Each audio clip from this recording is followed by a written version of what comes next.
Le titre de mon message est « Les 3 dimensions d'une vie complète ». Vous savez, à Hollywood, on nous dit que pour qu'un film soit complet, il faut qu'il soit tridimensionnel. Eh bien, ce matin, je veux chercher à faire comprendre à chacun de nous que si la vie elle-même doit être complète, elle doit être tridimensionnelle. Il y a de nombreux siècles de cela, un homme du nom de Jean se retrouvant en prison sur une île solitaire et obscure appelée Patmos. Je suis allé suffisamment en prison pour savoir ce qu'est une expérience solitaire. Quand vous êtes incarcéré, vous êtes privé de presque toutes les libertés, sauf la liberté de penser, la liberté de prier, la liberté de réfléchir et de méditer.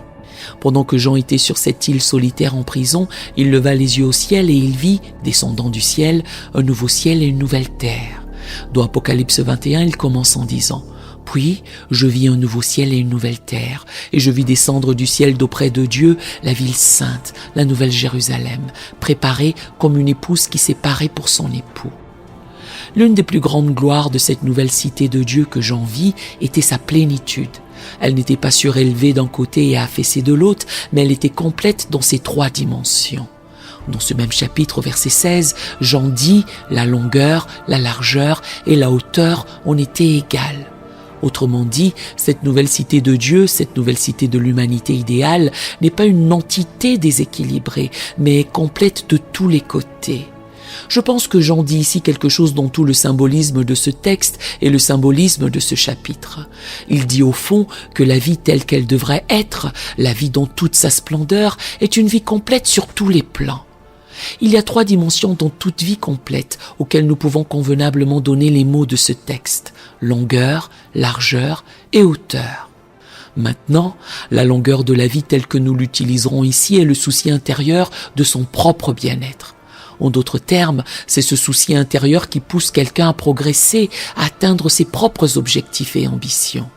La largeur de la vie telle que nous l'utiliserons ici est le souci extérieur du bien-être des autres. La hauteur de la vie est l'élévation vers Dieu. Maintenant, il nous faut ces 3 dimensions pour avoir une vie complète. Penchons-nous maintenant sur la longueur de la vie. J'ai dit que c'est la dimension de la vie où nous nous préoccupons de développer nos pouvoirs intérieurs. En un sens, c'est la dimension égoïste de la vie. Il existe un intérêt personnel rationnel et sain. Un grand rabbin juif, le regretté Joshua Liebman, a écrit il y a quelques années un livre intitulé « La paix de l'âme ». Il y a un chapitre dans ce livre intitulé « Aime-toi convenablement ». Ce qu'il dit dans ce chapitre, en substance, c'est qu'avant de pouvoir aimer convenablement d'autres personnes, il faut d'abord s'aimer soi-même de manière appropriée. Vous savez, beaucoup de gens ne s'aiment pas eux-mêmes, ils vivent leur vie avec de profonds et obsédants conflits émotionnels. Donc, la longueur de la vie signifie que vous devez vous aimer vous-même. Savez-vous ce que signifie s'aimer soi-même ? Cela signifie que vous devez vous accepter. Tant de gens sont occupés à essayer d'être quelqu'un d'autre. Dieu a donné à chacun de nous quelque chose d'important. Nous devons prier chaque jour, demandant à Dieu de nous aider à nous accepter nous-mêmes. Cela signifie tout. Trop de noirs ont honte d'eux-mêmes, ont honte d'être noirs. Un noir doit se lever et dire du plus profond de son âme « Je suis quelqu'un, j'ai un héritage riche, noble et fier. Aussi exploitée et douloureuse que soit mon histoire, je suis noir, mais je suis noir et beau. » Voilà ce que nous devons dire. Nous devons nous accepter nous-mêmes. Nous devons prier « Seigneur, aide-moi à m'accepter moi-même chaque jour. Aide-moi à accepter mes outils. » Je me souviens quand j'étais à l'université, j'ai obtenu un diplôme de sociologie et tous les étudiants en sociologie devaient suivre un cours obligatoire appelé statistique. Les statistiques peuvent être très compliquées. Vous devez avoir un esprit mathématique, une vraie connaissance de la géométrie et vous devez savoir comment trouver la moyenne, le mode et la médiane. Je n'oublierai jamais. J'ai suivi ce cours et j'avais un camarade de classe qui pouvait résoudre ces trucs rapidement, vous savez. Il pouvait faire ses devoirs en environ 1 heure. Nous allions souvent au labo ou à l'atelier et il résolvait tout en environ 1 heure. Et c'était fini pour lui. J'essayais de faire ce qu'il faisait, j'essayais de faire le mien en 1 heure. Plus j'essayais de le faire en 1 heure, plus je ratais le cours. Je devais en arriver à une conclusion très dure. Je devais m'asseoir et me dire « Maintenant, Martin Luther King ». Liv Kane a un meilleur esprit que toi. Parfois, fois, vous devez le reconnaître. Je devais me dire, il peut le faire en 1 heure, mais ça me prendra 2 ou 3 heures. Je n'étais pas disposé à m'accepter moi-même. Je n'étais pas disposé à accepter mes outils et mes limites. Mais vous savez, dans la vie, nous sommes appelés à faire cela. Une Ford qui essaie d'être une Cadillac, c'est absurde. Mais si une Ford accepte d'être une Ford, elle peut faire beaucoup de choses qu'une Cadillac ne pourrait jamais faire. Elle peut se garer dans des espaces où une Cadillac ne pourrait jamais se garer. Dans la vie, certains d'entre nous sommes des Ford et d'autres des Cadillac. Moïse dit dans les pâturages verts, « Seigneur, je ne suis pas grand-chose, mais c'est tout ce que j'ai. » Le principe de l'acceptation de soi est un principe fondamental dans la vie. Autre chose à propos de la longueur de la vie. Après nous être acceptés nous-mêmes ainsi que nos outils, nous devons découvrir ce à quoi nous sommes appelés. Une fois que nous l'avons découvert, nous devrions nous y atteler avec toute la force et tout le pouvoir que nous avons en nous. Après avoir découvert ce à quoi Dieu nous a appelés, après avoir découvert l'œuvre de notre vie, nous devrions nous atteler à faire ce travail si bien que ni les vivants, ni les morts, ni les personnes à naître ne pourraient le faire mieux. Cela ne signifie pas que chacun fera les soi-disant grandes choses reconnues de la vie. Très peu de gens s'élèveront au sommet du génie dans les arts et les sciences. Très peu, collectivement, s'élèveront à certaines professions. La plupart d'entre nous devront nous contenter de travailler dans les champs, dans les usines et dans les rues. Mais nous devons avoir la dignité de tout travail. Lorsque j'étais à Montgomery, en Alabama, j'allais assez souvent dans un magasin de chaussures appelé Gordon Shoe Shop. Il y avait là un gars qui cirait mes chaussures et c'était une expérience que de voir ce gars cirer mes chaussures. Il prenait ce chiffon et il pouvait en tirer de la musique. Je me disais, ce gars a un doctorat en cirage de chaussures. Ce que je veux vous dire ce matin, mes amis, c'est que même s'il vous arrivait d'être balayeur de rue, allez balayer les rues comme Michel-Ange peignait des tableaux. Balayez les rues comme Handel et Beethoven composaient de la musique. Balayez les rues comme Shakespeare écrivait de la poésie. Balayez les rues si bien que toute la foule des cieux et de la terre devra faire une pause et dire « Ici vécut un grand balayeur de rue qui faisait bien son travail ». Si tu ne peux pas être un pin au sommet d'une colline, sois un arbrisseau dans la vallée, mais sois le meilleur petit arbrisseau sur le flanc de la colline, sois un buisson si tu ne peux pas être un arbre. Si tu ne peux pas être une autoroute, sois alors un sentier. Si tu ne peux pas être le soleil, sois une étoile. Ce n'est pas la taille qui fait gagner ou échouer. Sois le meilleur en ce que tu es. Quand tu fais cela, tu as maîtrisé la longueur de la vie. Cette poussée en avant vers l'accomplissement de soi est la finalité de la vie d'une personne. Seulement, ne vous arrêtez pas là. Malheureusement, un grand nombre dans la vie ne vont pas plus loin que la longueur. Ils développent leurs pouvoirs intérieurs. Ils font bien leur travail, mais ils essaient de vivre comme si personne d'autre qu'eux ne vivait dans le monde. Ils utilisent tout le monde comme de simples outils pour arriver là où ils veulent aller. Ils n'aiment personne d'autre qu'eux-mêmes. Le seul type d'amour qu'ils ont vraiment pour les autres est un amour utilitaire. Ils aiment juste les gens qu'ils peuvent utiliser. Beaucoup de gens ne vont jamais au-delà de la première dimension de la vie. Ils utilisent les autres comme de simples marches leur permettant de gravir les échelons vers leurs objectifs et leurs ambitions. Ces gens-là ne réussissent pas bien dans la vie. Ils peuvent continuer un certain temps, ils peuvent penser qu'ils s'en sortent bien, mais il y a une loi. On l'appelle la loi de gravitation dans l'univers physique, et elle fonctionne, elle est finale, inexorable. Tout ce qui monte peut descendre. On récolte ce que l'on sème. Dieu a structuré l'univers ainsi. Celui qui vit sa vie sans se soucier des autres sera sujet et victime de cette loi. Je passe donc à autre chose en disant qu'il est nécessaire d'ajouter de la largeur à la longueur. La largeur de la vie est le souci extérieur du bien-être des autres, comme je l'ai dit. Un homme n'a pas encore commencé à vivre, donc il ne peut s'élever au-dessus des limites étroites de ses propres intérêts individuels pour se tourner vers les préoccupations plus larges de l'humanité tout entière. Un jour, Jésus a raconté une parabole. Vous souvenez-vous de cette parabole? Il avait reçu un homme venu lui parler de préoccupations très profondes. Ils en sont finalement arrivés à la question: qui est mon prochain? Cet homme voulait débattre avec Jésus.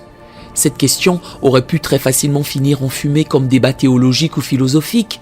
Mais vous vous souvenez, Jésus a immédiatement sorti cette question de cette fumée théorique et l'a placée sur une dangereuse courbe entre Jérusalem et Jéricho. Il a parlé d'un certain homme qui est tombé entre les mains de brigands. 2 hommes sont passés et ont continué leur chemin. Puis, enfin, un autre homme est venu, un membre d'une autre race, qui s'est arrêté et l'a aidé. Cette parabole se termine en disant que ce bon Samaritain était un grand homme. C'était un homme bon parce qu'il se souciait de plus que lui-même. Il existe de nombreuses idées sur la raison pour laquelle le sacrificateur et le lévite sont passés sans s'arrêter pour aider cet homme. Il y a beaucoup d'idées à ce sujet. Certains disent qu'ils se rendaient à un office religieux, qu'ils étaient un peu en retard et qu'ils ne pouvaient pas être en retard pour l'église. Alors, ils ont continué parce qu'ils devaient arriver à la synagogue.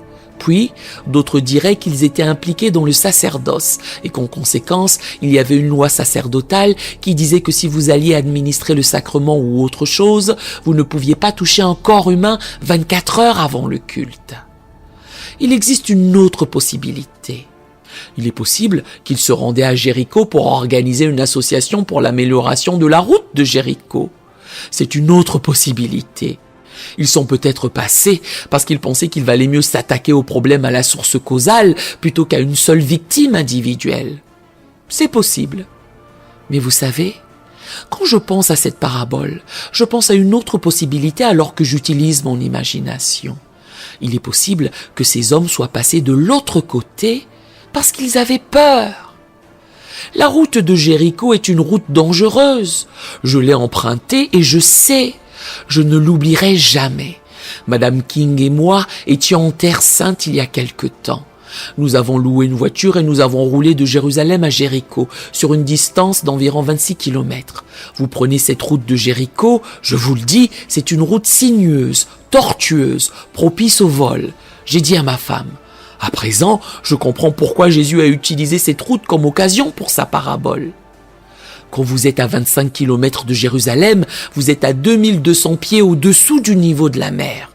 Au temps de Jésus, cette route était connue comme le chemin sanglant. Alors, quand je pense aux sacrificateurs et aux lévites, je pense que ses frères avaient peur. Ils étaient comme moi. Je suis allé chez mon père à Atlanta l'autre jour. Il habite à environ 5 ou 6 kilomètres de chez moi et vous y allez en prenant Simpson Road. Puis, quand je suis revenu plus tard ce soir-là, frère, je peux vous le dire, Simpson Road est une route sinueuse. Un gars se tenait là, essayant de me faire signe de m'arrêter. J'ai senti qu'il avait besoin d'aide. Je savais qu'il avait besoin d'aide, mais je ne savais pas exactement dans quel domaine. Je vais être honnête avec vous. J'ai continué ma route. Je n'étais pas vraiment disposé à prendre le risque. Je vous dis ce matin que la première question que s'est posée le sacrificateur était la première question que je me suis posée sur cette route de Jéricho, à Atlanta, connue sous le nom de Simpson Road. La première question du Lévite était « Si je m'arrête pour aider cet homme, que m'arrivera-t-il » Mais le bon Samaritain est passé et il a retourné la question. Pas « Que m'arrivera-t-il si je m'arrête pour aider cet homme ?» mais « Que lui arrivera-t-il si je ne m'arrête pas pour l'aider ?» C'est pourquoi cet homme était bon et grand. Il était grand parce qu'il était prêt à prendre un risque pour l'humanité. Il était prêt à se demander « Que va-t-il arriver à cet homme ?» et non « Que va-t-il m'arriver ?» C'est ce dont Dieu a besoin aujourd'hui. Des hommes et des femmes qui demanderont « Que va-t-il arriver à l'humanité si je n'aide pas ?» Que va-t-il arriver au mouvement des droits civiques si je ne participe pas? Que va-t-il arriver à ma ville si je ne vote pas? Que va-t-il arriver aux malades si je ne leur rends pas visite? C'est ainsi que Dieu juge les gens en dernière analyse. Oh, il y aura un jour où la question ne sera pas « Combien de récompenses as-tu obtenu dans la vie ?» Pas ce jour-là. Ce ne sera pas « À quel point étais-tu populaire dans ton milieu social ?» Ce ne sera pas la question ce jour-là. On ne demandera pas « Combien de diplômes as-tu eu ?» La question ce jour-là ne se préoccupera pas de savoir si tu es docteur ou pas. Elle ne se préoccupera pas de savoir si tu es allé à Morehouse ou si tu n'es allé nulle part. Ce jour-là, la question ne sera pas « ta maison est-elle belle ?» La question ce jour-là ne sera pas « combien d'argent as-tu accumulé ? Combien avais-tu en actions et obligations ?» La question ce jour-là ne sera pas « quelle voiture avais-tu ?» Ce jour-là, la question sera « qu'as-tu fait pour les autres ?» Je peux entendre quelqu'un dire « Seigneur, j'ai fait beaucoup de choses dans la vie. J'ai bien fait mon travail. Le monde m'a honoré pour avoir bien fait mon travail. J'ai fait beaucoup de choses, Seigneur. Je suis allé à l'école et j'ai bien étudié. J'ai accumulé beaucoup d'argent, Seigneur. C'est ce que j'ai fait. » On dirait que j'entends le Seigneur de la vie dire « Mais j'avais faim et tu ne m'as pas nourri. J'étais malade et tu ne m'as pas rendu visite. J'étais nu et tu ne m'as pas habillé. J'étais en prison et tu ne t'es pas soucié de moi. Alors, sors de ma vue. Qu'as-tu fait pour les autres ? Voilà la largeur de la vie. Quelque part en chemin, nous devons apprendre qu'il n'y a rien de plus grand que de faire quelque chose pour les autres. C'est ainsi que j'ai décidé d'aller le reste de mes jours. C'est ce qui me préoccupe. John, si toi et Bernard, vous êtes dans les parages quand je viendrai au dernier jour, et à ce moment-là sur le point de traverser le Jourdain, je veux que vous leur disiez que j'ai fait une demande. Je ne veux pas de longues funérailles. En fait, je n'ai même pas besoin d'un éloge funèbre de plus d'1 ou 2 minutes. J'espère vivre si bien le reste de mes jours. Je ne sais pas combien de temps je vivrai, et cela ne me préoccupe pas, mais j'espère pouvoir vivre si bien que le prédicateur pourra se lever et dire « Il a été fidèle, c'est tout, c'est assez ». C'est le sermon que j'aimerais entendre. C'est bien, mon bon et fidèle serviteur. Tu as été fidèle, tu t'es soucié des autres. C'est là que je veux aller dorénavant pour le reste de mes jours. Celui qui est le plus grand parmi vous sera votre serviteur. Je veux être un serviteur. Je veux être un témoin pour mon Seigneur, pour faire quelque chose pour les autres. N'oubliez pas en faisant quelque chose pour les autres que vous avez ce que vous avez grâce aux autres. N'oubliez pas cela. Nous sommes liés ensemble dans la vie et dans le monde. Vous pouvez penser que vous avez obtenu tout ce que vous avez par vous-même, mais vous savez, avant d'arriver à l'église ce matin, vous dépendiez de plus de la moitié du monde. Le matin, vous vous levez et vous allez aux toilettes. Vous attrapez un savon et il vous est tendu par un Français. Vous attrapez une éponge et elle vous est donnée par un Turc. Vous attrapez une serviette et elle vient dans votre main des mains d'un insulaire du Pacifique. Puis, vous allez à la cuisine pour prendre votre petit déjeuner. Vous vous penchez pour prendre un petit café et il est versé dans votre tasse par un Sud-Américain. Ou peut-être décidez-vous que vous voulez un peu de thé ce matin seulement pour découvrir qu'il est versé dans votre tasse par un Chinois. Ou peut-être voulez-vous un peu de cacao qu'un Ouest-Africain verse dans votre tasse. Puis, vous voulez un peu de pain et vous vous penchez pour l'attraper. Et il vous est donné par les mains d'un fermier anglophone, sans parler du boulanger. Avant d'avoir fini de prendre votre petit déjeuner le matin, vous dépendez de plus de la moitié du monde. C'est ainsi que Dieu l'a structuré. C'est ainsi que Dieu a structuré ce monde. Soyons donc concernés par les autres, parce que nous dépendons des autres. Mais ne vous arrêtez pas là non plus. Vous savez, beaucoup de gens maîtrisent la longueur de la vie et ils maîtrisent la largeur de la vie, mais ils s'arrêtent là. Pour que la vie soit complète, nous devons aller au-delà de notre intérêt personnel. Nous devons aller au-delà de l'humanité et nous élever très haut vers le Dieu de l'univers, dont le dessein ne change pas. Nombreux sont ceux qui ont négligé cette 3e dimension. Ce qui est intéressant, c'est que beaucoup de gens la négligent sans même savoir qu'ils la négligent. Ils s'impliquent simplement dans d'autres choses. Il existe 2 sortes d'athéisme. L'athéisme est la théorie qu'il n'y a pas de Dieu. Il y a le genre théorique, lorsque quelqu'un s'assoit et commence à y réfléchir, et il arrive à la conclusion qu'il n'y a pas de Dieu. L'autre genre est un athéisme pratique, celui qui consiste à vivre comme s'il n'y avait pas de Dieu. Il y a beaucoup de gens qui affirment l'existence de Dieu avec leurs lèvres et qui nient son existence par leur vie. Vous avez vu ces gens qui ont une hypertension des croyances et une anémie des actes. Ils nient l'existence de Dieu par leur vie et s'impliquent tellement dans d'autres choses. Ils s'impliquent tellement à avoir un gros compte en banque. Ils s'impliquent tellement à avoir une belle maison que nous devrions tous avoir. Ils s'impliquent tellement à avoir une belle voiture qu'ils oublient inconsciemment Dieu.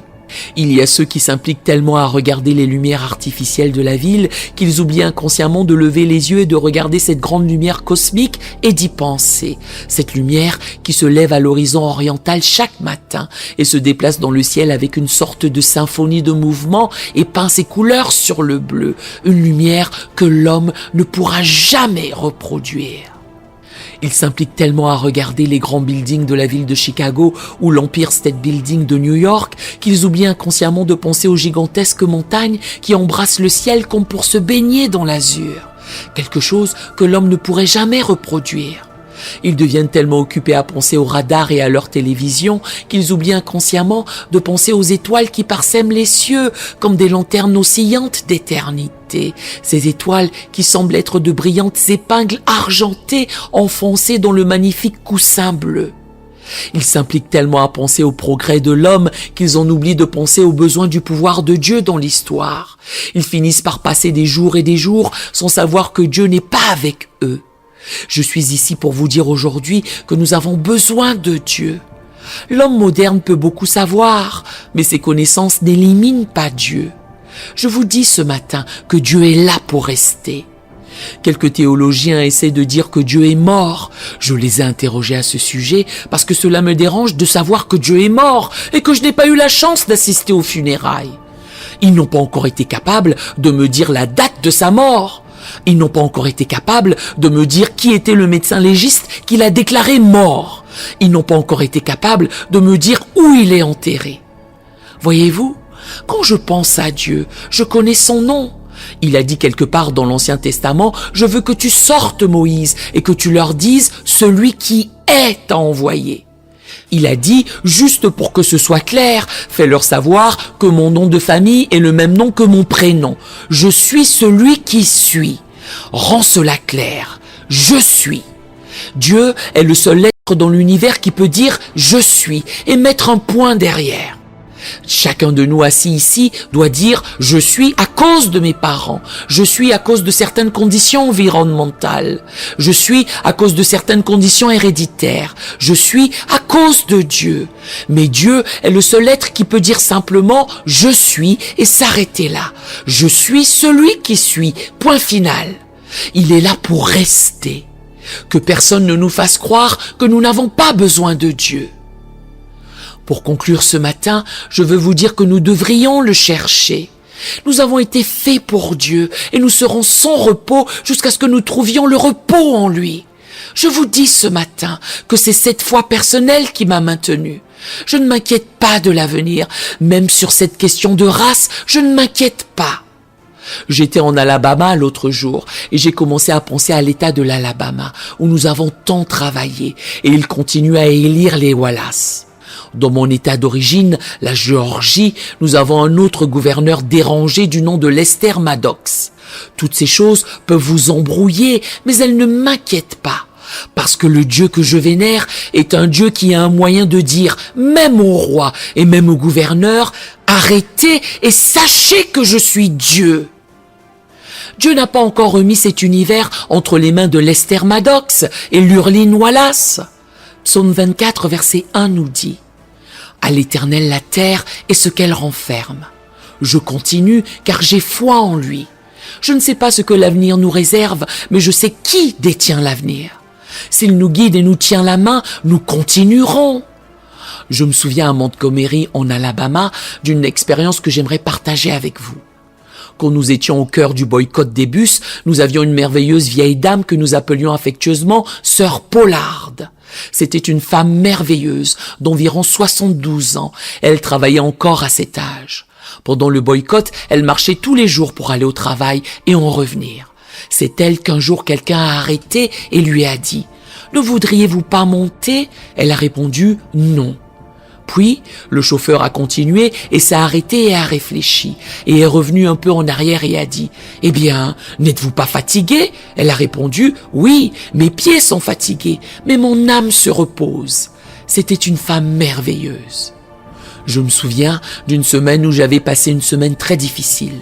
Des appels menaçants étaient arrivés toute la journée et toute la nuit précédente, et je commençais à faiblir et à m'affaiblir intérieurement et à perdre courage. Je n'oublierai jamais que je suis allé à la réunion de masse ce lundi soir, très découragé et un peu effrayé, me demandant si nous allions gagner la lutte.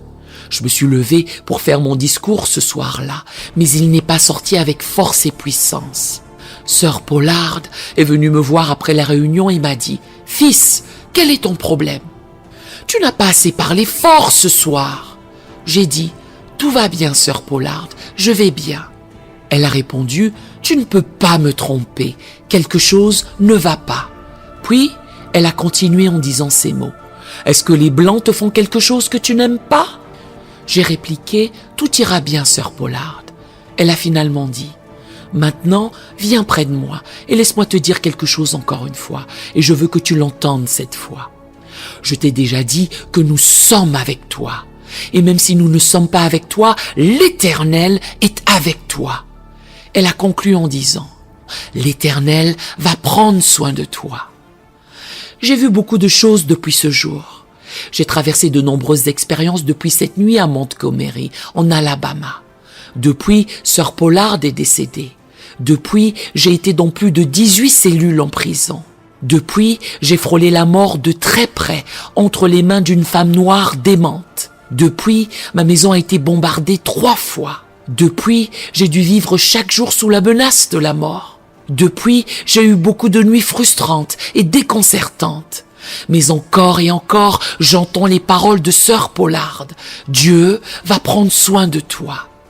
Alors aujourd'hui, je peux faire face à n'importe quel homme et n'importe quelle femme, les pieds solidement ancrés dans le sol et la tête haute, parce que je sais que quand vous avez raison, Dieu combattra pour vous. Plus sombre sera peut-être la nuit, plus dur sera peut-être le combat. Tiens bon pour ce qui est juste. On dirait que j'entends une voix qui me parle même ce matin, disant à nous tous, tiens bon pour ce qui est juste. Tiens bon pour ce qui est juste. Voici, je serai avec vous jusqu'à la fin du monde. J'ai vu les éclairs briller et entendu le tonnerre gronder. J'ai senti les coups de boutoir du péché qui essaie de conquérir mon âme. J'ai entendu la voix de Jésus qui me dit de continuer à me battre. Il a promis de ne jamais m'abandonner, de ne jamais me délaisser. Non, jamais seul. Non, jamais seul. Il a promis de ne jamais m'abandonner, de ne jamais me laisser seul. Non, jamais seul. Non, jamais seul. Il a promis de ne jamais m'abandonner, de ne jamais me délaisser. Et je continue de croire cela. Avance et trouve la largeur de la vie. Vous ne pourrez peut-être pas définir Dieu en termes philosophiques. Les hommes, à travers les âges, ont essayé d'en parler. Platon disait qu'il était le bien architectonique. Aristote l'appelait le premier moteur immobile. Hegel l'appelait l'absolu. Puis, il y avait un homme nommé Paul Tillich qui l'appelait l'être même. Nous n'avons pas besoin de connaître tous ces termes, mon poulet. Peut-être devons-nous le connaître et le découvrir d'une autre manière. Un jour, vous devriez vous lever et dire « Je le connais parce qu'il est le lys de la vallée. Il est l'étoile brillante du matin. Il est la rose de Saron. Il est une hache de guerre au moment de la bataille. » Ou tendez simplement la main et dites « Il est mon tout. Il est ma mère. Il est mon père. Il est ma sœur et mon frère. Il est un ami des 100 amis. Voilà le Dieu de l'univers. Si vous croyez en lui et l'adorez, quelque chose arrivera dans votre vie. Vous sourirez pendant que les autres autour de vous pleurent. C'est le pouvoir de Dieu. Sortez ce matin. Aimez-vous vous-même, ce qui signifie un intérêt personnel rationnel et sain. Il vous est ordonné de le faire. C'est la longueur de la vie. Ensuite, aimez votre prochain comme vous-même. Il vous est ordonné de le faire. C'est la largeur de la vie. Je vais maintenant terminer en vous faisant savoir qu'il y a un premier et plus grand commandement. Tu aimeras le Seigneur ton Dieu de tout ton cœur, de toute ton âme et de toute ta pensée. Je pense que le psychologue dirait simplement de toute votre personnalité. Quand vous faites cela, vous avez la largeur de la vie. Quand vous réunissez ces 3 dimensions, vous pouvez marcher sans jamais vous fatiguer. Vous pouvez lever les yeux et voir les étoiles du matin chanter ensemble et les fils de Dieu crier de joie. Quand vous faites fonctionner ensemble ces 3 dimensions dans votre propre vie, la droiture s'écoulera comme un courant d'eau et la justice comme un puissant torrent qui jamais ne tarit. Amos 5, verset 24. Quand vous réunissez ces 3 dimensions, l'agneau se couchera avec le lion. Quand vous réunissez ces 3 dimensions, vous lèverez les yeux et toute la vallée sera exaucée. Toutes collines et montagnes seront abaissées. Les coteaux se changeront en plaines et les défilés étroits en vallons. Et la gloire de l'Éternel sera révélée et toute chair la verra. Ésaïe 40, versets 4 à 5. Quand vous faites fonctionner ces 3 dimensions ensemble, vous ferez aux autres ce que vous voudriez qu'ils vous fassent. Quand vous réunissez ces 3 dimensions, vous reconnaîtrez qu'à partir d'un seul sang, Dieu a fait habiter tous les hommes sur la face de la terre. Nous aimerions vous donner l'opportunité de faire de Jésus le Seigneur de votre vie. Voulez-vous bien prier avec moi? Dites: Seigneur Jésus, je me repens de mes péchés. Viens dans mon cœur. Je fais de toi mon Seigneur et Sauveur. Et merci Seigneur pour le baptême du Saint-Esprit en moi. Dans le nom de Jésus. Par cette simple prière, nous croyons que le Saint-Esprit vous conduit sur le chemin de la nouvelle naissance. Allez dans une bonne église dont le fondement est la parole de Dieu, passez par les eaux du baptême et donnez à Dieu la première place. Nous espérons de tout cœur que ce message vous encouragera. Si vous connaissez quelqu'un qui puisse être encouragé, s'il vous plaît, envoyez-le lui pour nous aider à atteindre plus de gens et à propager l'évangile. Édifions le corps de Christ ensemble. Appuyez sur la cloche des notifications et merci infiniment de nous soutenir en vous abonnant à notre chaîne. N'hésitez pas à laisser vos requêtes de prière dans la section des commentaires. Sachez que même si vous ne voyez pas de réponse à votre requête, que ce soit sur YouTube, email, Facebook ou sur Messenger, nous avons prié pour vous. Nous invitons humblement le corps de Christ à soutenir chaque requête en écrivant une prière dans la section commentaires. Tenez-vous ferme dans la foi avec nous pendant que nous prions. Que la grâce et la paix du Seigneur Jésus-Christ soient avec vous tous et qu'il vous bénisse merveilleusement.